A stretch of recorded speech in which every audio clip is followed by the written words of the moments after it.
നമസ്കാരം സുഹൃത്തുക്കളെ, ഇന്ന് നടന്ന അസിസ്റ്റൻ്റ് ടൈം കീപ്പറിൻ്റെ മാത്സ് ക്വസ്റ്റ്യൻസ് എങ്ങനെ സോൾവ് ചെയ്യാം, സിമ്പിളായിട്ട് എങ്ങനെ സോൾവ് ചെയ്യാം എന്നാണ് ഈ ഒരു സെക്ഷനിൽ പറയുന്നത്. ചാനൽ സബ്സ്ക്രൈബ് ചെയ്യാത്തവർ സബ്സ്ക്രൈബ് ചെയ്യുക. ക്വസ്റ്റ്യൻസിലേക്ക് പോവാം.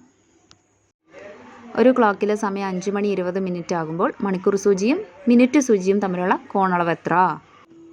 ഇതിനൊരു ഇക്വേഷൻ ഉണ്ട് അല്ലേ. 30h - 11/2 into M. എച്ച് എന്ന് പറഞ്ഞാൽ അവറാണ്, എം എന്ന് പറഞ്ഞാൽ എന്താ, മിനിറ്റാണ്. അത് നമുക്ക് എല്ലാവർക്കും അറിയാം, ഏകദേശം എല്ലാവർക്കും അറിയാമെന്ന് വിചാരിക്കുന്നു.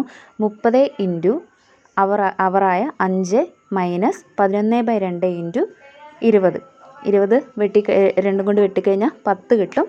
എന്നിട്ട് എന്താണ്, ആ വാല്യൂസ് ഒന്ന് നമുക്ക് എടുത്തെഴുതാം. 30 ഇൻറ്റു 5 എത്രയാണ്? 150. അതേ മൈനസ് പിന്നെ 11 ഇൻറ്റു 10 എത്രയാണ്? 11 ഇൻറ്റു 10 110.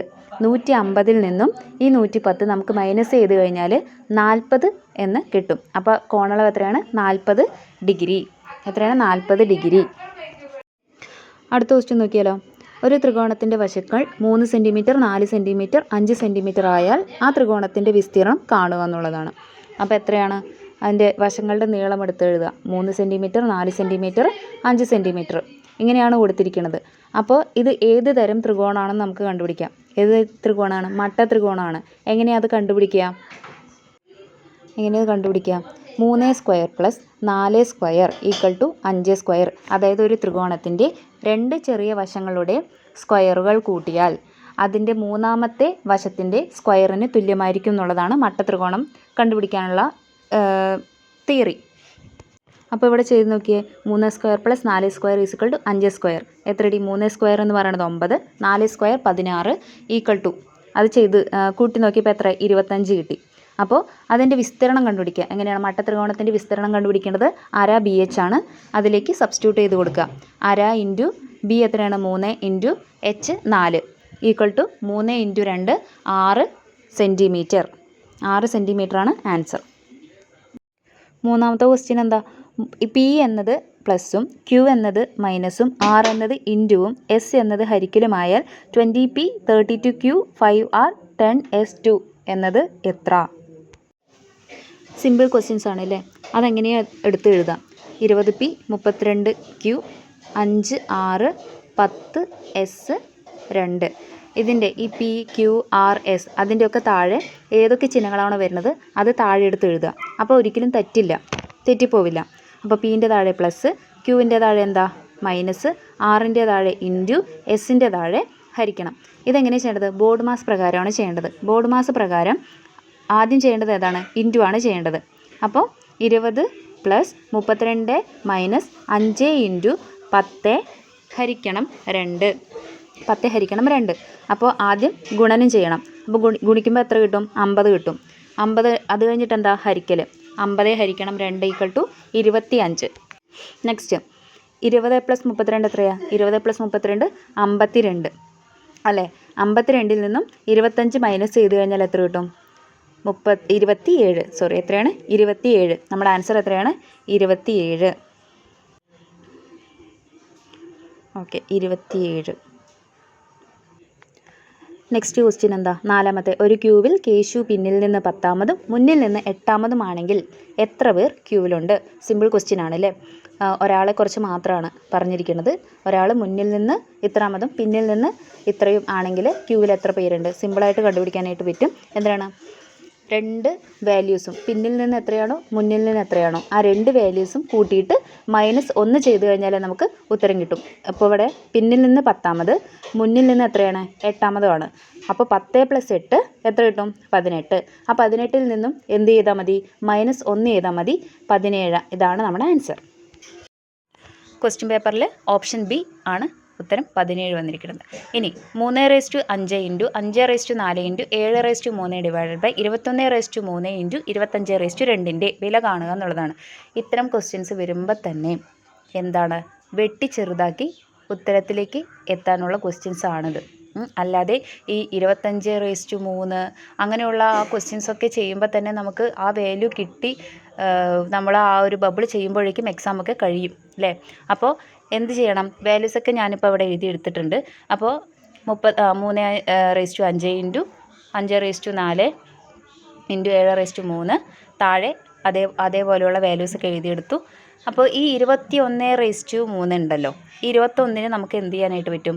7 × 3 എന്ന് നമുക്ക് സ്പ്ലിറ്റ് ചെയ്തിട്ട് എഴുതാനായിട്ട് പറ്റും. എങ്ങനെയാണ് ശ്രദ്ധിക്കേണ്ടത് എന്താണെന്ന് ചോദിച്ചാൽ, മേലെ കണ്ടില്ലേ 3, 5, 7 അതേ അക്കങ്ങൾ വരുന്ന സംഖ്യകളായിട്ട് താഴെയുള്ള അക്കങ്ങളെ നമുക്ക് സ്പ്ലിറ്റ് ചെയ്യാനായിട്ട് പറ്റുമോ നോക്കാം. 21-ന് പറ്റും. 7 × 3 ആയിട്ട് നമുക്ക് സ്പ്ലിറ്റ് ചെയ്യാം. ഇനി 25 നോക്കിക്കേ, 5 × 5 ആയിട്ട് നമുക്ക് സ്പ്ലിറ്റ് ചെയ്തിട്ട് എഴുതാം. പിന്നെ എന്താണ്, ആ വാല്യൂസ് ഒന്ന് നമുക്ക് സബ്സ്റ്റിറ്റ്യൂട്ട് ചെയ്യാം. 3/5 ഇൻറ്റു 5/4 ഇൻറ്റു 7/3 താഴെ എന്താണ് 21-നെ 3 × 7 എന്ന് സ്പ്ലിറ്റ് ചെയ്തിട്ട് അതിൻ്റെ റേസ്റ്റു തന്നെ നമുക്ക് സെയിം റേസ്റ്റു തന്നെ രണ്ടിനും എടുത്തെഴുതി. പിന്നെ എന്ത് ചെയ്യണം? വെട്ടി ചെറുതാക്കണം അല്ലേ. 3/3-നെ നമുക്ക് 3/5 നിന്ന് നമുക്ക് വെട്ടാം. എത്ര കിട്ടും? 3/2. ഇനി 5/2-നെ 5/4 നിന്ന് നമുക്ക് വെട്ടാം. അപ്പോൾ എത്ര കിട്ടി? 5/2. താഴെയും മേളിലും എന്താണ് 7/3 ഉണ്ട്, അതും നമ്മൾ വെട്ടിക്കഴിഞ്ഞു. ഇനി നോക്കിയേ 3/2 മേലെ 5/2. അങ്ങനെ 2 വാല്യൂസ് ഉണ്ട്. താഴെ എന്തുണ്ട്? 5/2 ഉണ്ട്. അതിനെ നമുക്ക് വെട്ടിക്കളയാം അല്ലേ. 5/2-നെയും മേളിലുള്ള 5/2-നെയും വെട്ടിക്കളഞ്ഞു. ലാസ്റ്റ് എത്രയുണ്ട്? 3/2. 3/2 എന്ന് പറഞ്ഞാൽ എത്രയാണ്? 9. അപ്പോൾ ആൻസർ നമുക്ക് കിട്ടി 9. ആറാമത്തെ ചോദ്യം, 2, 4, 6, 8, 10 എന്ന സംഖ്യാശ്രേണിയിലെ 20-ാമത്തെ പദം കാണുക. 20-ാമത്തെ പദം കാണുക. അപ്പോൾ നമുക്ക് എന്താണ്, ഇതിനൊരു ഇക്വേഷൻ ഉണ്ട് അല്ലേ. a+n-1 × d എന്നൊക്കെ പറഞ്ഞിട്ട് ഒരു ഇക്വേഷൻ ഉണ്ട്. അതിൽ a എന്ന് പറയുന്നത് ആദ്യ പദം എത്രയാണ്? 2. ഡിഫറൻസ് d എന്ന് പറയുന്നത് ഡിഫറൻസ് അല്ലെങ്കിൽ പൊതുവ്യത്യാസം. എങ്ങനെ കണ്ടുപിടിക്കാം? ഒരു ശ്രേണിയിലെ മുന്നിലുള്ള പദത്തിൽ നിന്നും തൊട്ട് ബാക്കിലുള്ള പദം കുറച്ച് കഴിഞ്ഞാൽ നമുക്കൊരു സംഖ്യ കിട്ടും. ആ സംഖ്യയെ നമുക്ക് എന്തെന്ന് പറയാം? പൊതുവ്യത്യാസം എന്ന് പറയാം അല്ലേ. അപ്പോൾ d കിട്ടി, 2 എന്ന് കിട്ടി. ഇനി n എന്ന് പറഞ്ഞാൽ എത്രയാണ്? 20. 20-ാമത്തെ പദമല്ലേ നമ്മൾ കണ്ടുപിടിക്കേണ്ടത്. അപ്പോൾ n എന്ന് പറഞ്ഞാൽ 20. ഈ വാല്യൂസൊക്കെ എന്ത് ചെയ്യുക? ഇക്വേഷനിലേക്ക് ഒന്ന് ഇട്ട് കൊടുത്താൽ മതി.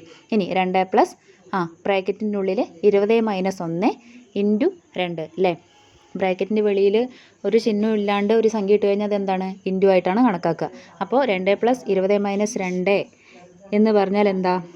2 + 20 - 1 ഇൻറ്റു 2 എന്ന് പറഞ്ഞാൽ എന്താണ്?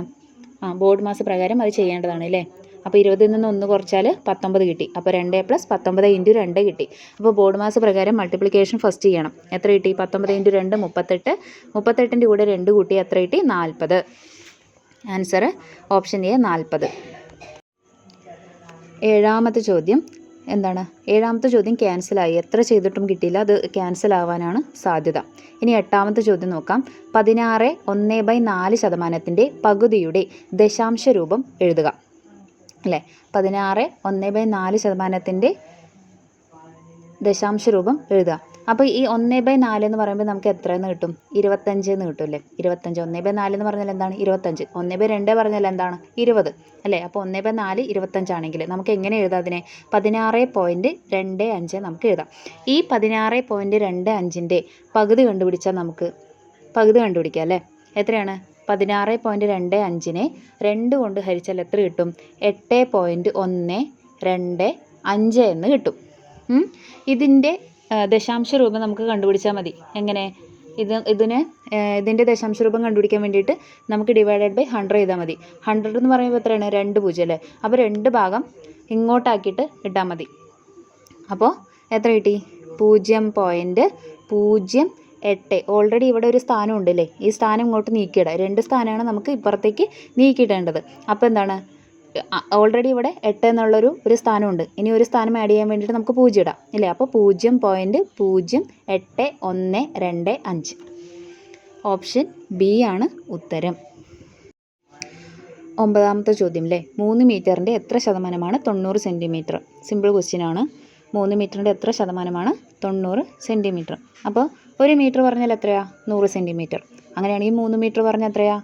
300 സെൻറ്റിമീറ്റർ. അപ്പോൾ എത്ര ശതമാനമാണ് 90 സെൻറ്റിമീറ്റർ എന്നാണ് ചോദിച്ചിരിക്കുന്നത്. സിമ്പിളായിട്ട് നമുക്ക് കണക്കാക്കാം. 300 ഇൻറ്റു എത്ര ശതമാനമാണെന്ന് അറിയില്ല, അതിനെ എക്സ് ഇട്ടു. X divided by 100 equal to എത്രയാണ്? 90 സെൻറ്റിമീറ്റർ അല്ലേ. ഇനി എന്ത് ചെയ്യുക? എക്സ് കണ്ടുപിടിക്കണം. അപ്പോൾ എക്സിനെ അവിടെ നിർത്തിയിട്ട് ബാക്കി എല്ലാ വാല്യൂസും 90-ൻ്റെ അപ്പുറത്തെ സൈഡിലേക്ക് കൊണ്ടുപോകാം. അപ്പോൾ 90 ഇൻറ്റു 100 എന്താവും? ഇൻറ്റു 100 ആവും.